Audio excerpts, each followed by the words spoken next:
Olá, estudantes da EJA, Educação de Jovens e Adultos. Aqui é a professora Joanete Xavier, professora da área de linguagens e suas tecnologias, e o componente curricular meu é língua portuguesa. Na nossa aula passada, nós falamos de dois elementos, dois objetos de conhecimento.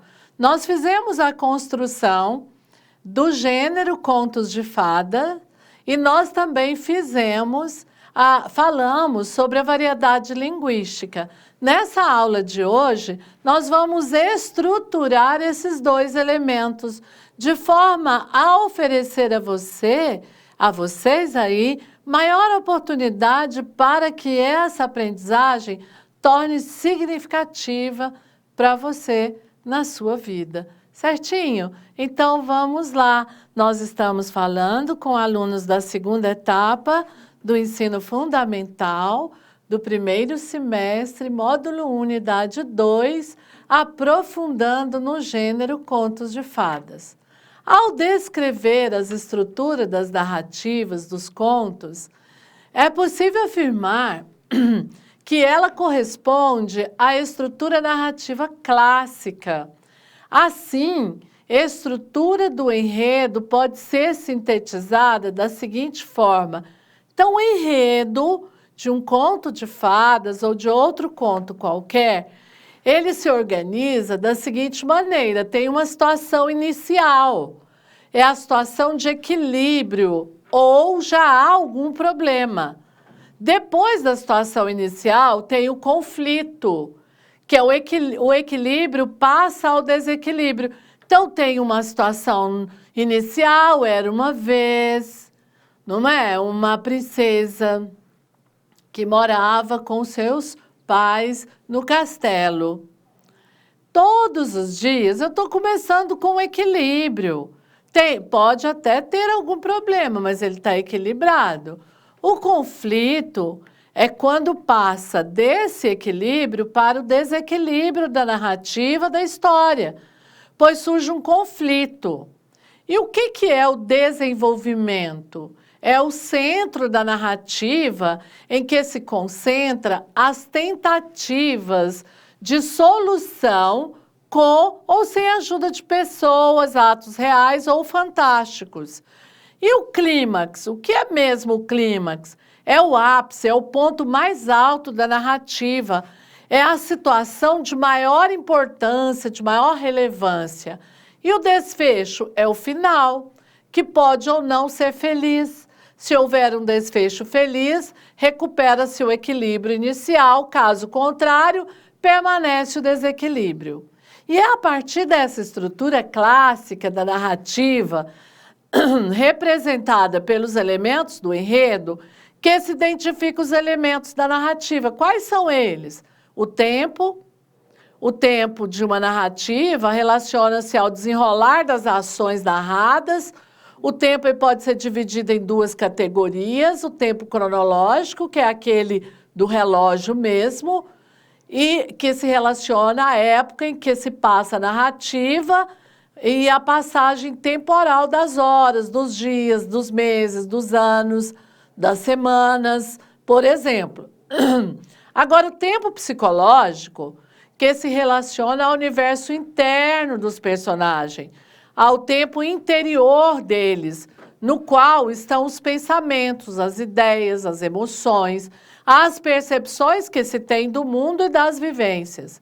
E o espaço é o lugar em que as personagens realizam suas ações dentro da narrativa. E o narrador?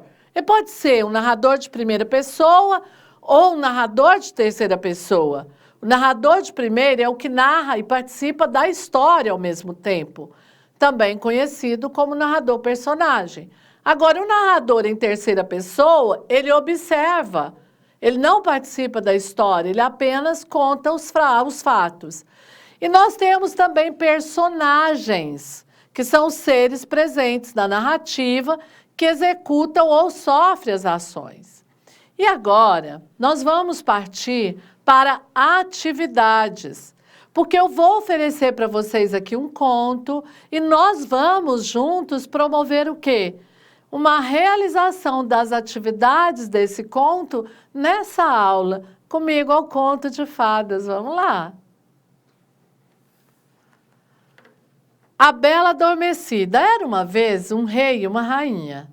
Dia após dia eles diziam um para o outro: "Oh, se pelo menos pudéssemos ter um filho", mas nada acontecia. Um dia, quando a rainha tomava banho, uma rã saiu da água, rastejou para a borda e disse: "Seu desejo será realizado. Antes que se passe um ano, dará à luz a uma filha." A previsão da rã se realizou e a rainha deu à luz a uma menina muito bonita. Para comemorar, o rei fez um grande banquete e chamou muitos convidados. Vieram 13 feiticeiras do reino, mas como só havia 12 pratos de ouro, uma feiticeira ficou de fora. Vingativa, a feiticeira que foi deixada de lado, decidiu se vingar e praguejou: "Quando a filha do rei fizer 15 anos, espetará o dedo numa agulha e cairá morta." Uma das feiticeiras, que ouviu a maldição, no entanto, foi a tempo de abrandá-la e disse: "A filha do rei não morrerá. Cairá num sono profundo que durará 100 anos." O rei, tentando proteger a filha, fez desaparecer todas as agulhas do reino. Apenas uma restou.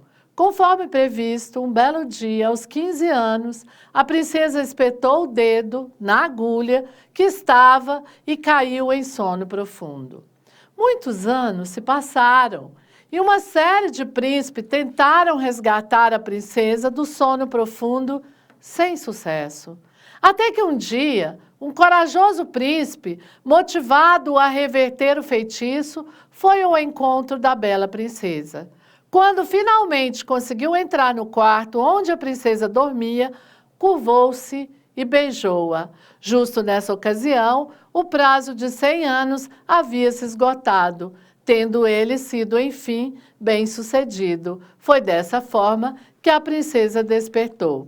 O casamento dos dois foi celebrado com muita pompa, e os dois, apaixonados, viveram felizes para sempre. Bom, esse é o conto de fadas, não é? E vamos aqui, nas atividades, nós vamos então entender melhor por que será que é um conto de fadas. As histórias dos contos de fadas costumam trazer reflexões sobre valores e questões sociais, ou seja, característica de uma sociedade quanto a comportamentos aceitáveis ou não, aquilo que se considera certo ou errado e problemas e desafios enfrentados pelas pessoas. Quais são as reflexões possíveis a partir do conto da Bela Adormecida? Vamos lá? O que você acha que pode ser aí, então, uma possível reflexão? Seria, por exemplo, o fato de que entre nós sempre há alguém vingativo? Pensar que a vingança, que o sentimento de raiva, ele pode nos trazer, nos fazer mal? É lógico que nós estamos falando de contos de fadas, do mundo encantado, das histórias do mundo de faz de conta. Mas ele nos oferece reflexões, não é isso? E uma delas é exatamente a presença de pessoas vingativas, pessoas com raiva no nosso meio, não é isso? Bom, mas temos muitas outras reflexões a serem feitas, não é? Por exemplo, o casal era muito feliz, se amava, mas até então não tinha conseguido ter um filho. É outro problema que alguns casais enfrentam, né? Vamos lá. Existem elementos mágicos no conto lido? Se sim, quais são eles? Bom, o elemento mágico, primeiro, é uma rã falar. Como é que uma rã vai falar? Não é? E além da rã falar, ela ainda vai fazer previsões. Olha, dentro de um ano você vai ter uma linda filha, mas, não é? Uma rã com essa capacidade toda né? Capacidade humana. Isso é elemento mágico? É. Qual que é o outro elemento mágico? É um beijo ser capaz de salvar uma vida. Não é? Também é um elemento mágico. Vamos seguir. Olha só. Quem é o autor do conto e para quem ele foi escrito? Ele foi escrito... Primeiro, vamos pensar o seguinte. A primeira questão é essa. Olha só, eu penso no seguinte. Ele foi escrito para que tipo de leitor? Um leitor infantil, contos de fadas, não é isso? Mas ele vai ali até a adolescência, a pré-adolescência, porque tem leitores que gostam de ler contos de fadas. Vamos lá. Seguindo comigo. Bom, depois você vai escrever essas atividades aí, é claro, a gente só está comentando e tem respostas que são pessoais. Quais são os personagens do conto? Vamos lá? Os personagens é quem? O casal, o rei e a rainha, a princesa, a rã, que aparece. Qual é a quantidade de feiticeiras que aparecem? Vocês se lembram? Vamos lá olhar? Vamos lá olhar. Opa! Vamos olhar quando a filha do rei fizer 15 anos, tal. 13 feiticeiras. Então, são 13 feiticeiras, a rã, a filha do rei, a rainha, não é isso? E o príncipe que aparece posteriormente. Bom, onde a história se passa? Ela se passa num castelo. Por quê? Porque rei e rainha, nos contos de fadas, moram em castelos. Por isso a minha conclusão. Que tipo de narrador está presente no conto lido? Vamos lá no conto lido. Era uma vez um rei e uma rainha.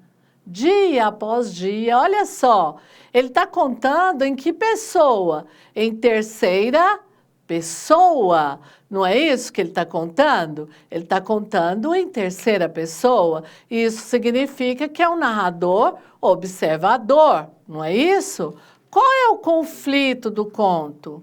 É o momento em que, olha só, ele arranca todas as agulhas, mas aí a princesa, ainda assim, o dedo dela é furado e ela cai, né, adormecida, morta, né, para não dizer morta.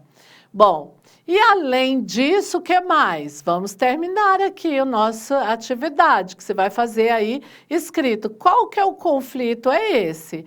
Aliás, o conflito é o fato dela ter a filha que ela tanto queria, porém, essa filha iria morrer, né, aos 15 anos. Qual que é o clímax? O clímax é quando fura o dedinho. E o desfecho? É quando o príncipe a beija e ela, então, acorda e casa-se e é feliz para sempre, né? Volta ao equilíbrio a narrativa, né? Vamos lá! Bom, por hoje é só.